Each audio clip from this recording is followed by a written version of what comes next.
आहूजा है। मैं supreme court में इंडिपेंडेंट प्रैक्टिस करती हूँ और मेरी मेन प्रैक्टिस क्रिमिनल साइड है। आसाराम बापू के केस के बारे में इंडिपेंडेंटली जब मैंने केस के पेपर्स देखे, जो मेरे पास सारे डॉक्यूमेंट्स आए, उन सब केस पेपर्स को देखने के बाद, एविडेंस देखने के बाद और जोधपुर और अहमदाबाद की जजमेंट देखने के बाद जो मुझे लगा कि इस केस में बहुत इंपॉर्टेंट ऐसे फैक्ट्स हैं जो बताते हैं कि आसाराम बापू ने जो क्राइम उनके ऊपर एलिज किया गया है वो नहीं किया है, और जो विक्टिम की स्टोरी है वो बहुत ही ज़्यादा इम्प्रॉबेबल है।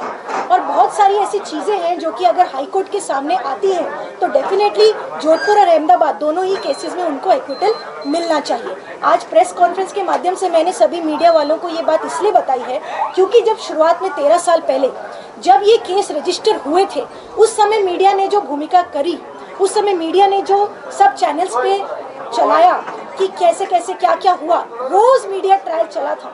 तो आज अगर कुछ ऐसी बातें हैं जो कि सामने आ रही हैं तो मीडिया की जिम्मेदारी बनती है कि आज भी वो अपनी भूमिका उसी तरह निभाए जैसे 13 साल पहले निभाई थी। और अगर कोई निर्दोष है तो वो फंसे नहीं, दोषी है तो छूटे नहीं, बिल्कुल सही बात है। लेकिन अगर कोई निर्दोष है तो वो फंसे नहीं, क्योंकि आने वाले टाइम में अगर कभी आपके साथ भी कोई ऐसी सिचुएशन होती है तो आपको भी फिर अगर न्याय नहीं मिलेगा तब आपको समझ में आएगा कि उस समय अगर हमने इन बातों पर गौर किया होता तो जरूर हम भी इस सिचुएशन में नहीं आए होते।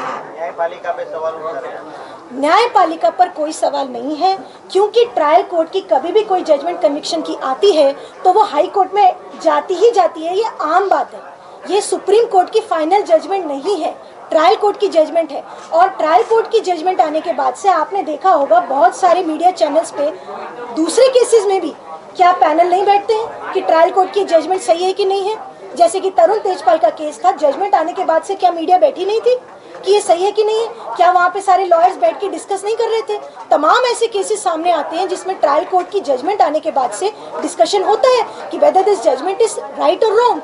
एंड अगर हम कोई जजमेंट के बारे में कुछ भी बता रहे हैं, एनालिसिस कर रहे हैं, तो दैट डज नॉट मीन कि हम जजेस को क्रिटिसाइज कर रहे हैं या जजेस के बारे में कुछ बोल रहे हैं। उनका नजरिया, उनका एंगल उस समय जो फैक्ट्स पर था उन्होंने अपने तरीके से किया। अब हाई कोर्ट देखिए, हाई कोर्ट बनी इसलिए है कि ट्रायल कोर्ट जहाँ पर गलती कर देगी तो हाई कोर्ट सुधारेगी। और सुप्रीम कोर्ट किस लिए बनी है? अगर आप ट्रायल कोर्ट की जजमेंट को फाइनल मान लेंगे तो देश में हाई कोर्ट और सुप्रीम कोर्ट क्यों है? इसीलिए ही है ना कि अगर ट्रायल कोर्ट की जजमेंट में कहीं गलती हुई है तो हाई कोर्ट सुधारेगी, हाई कोर्ट में कुछ हुआ तो सुप्रीम कोर्ट देखेगी। ओके,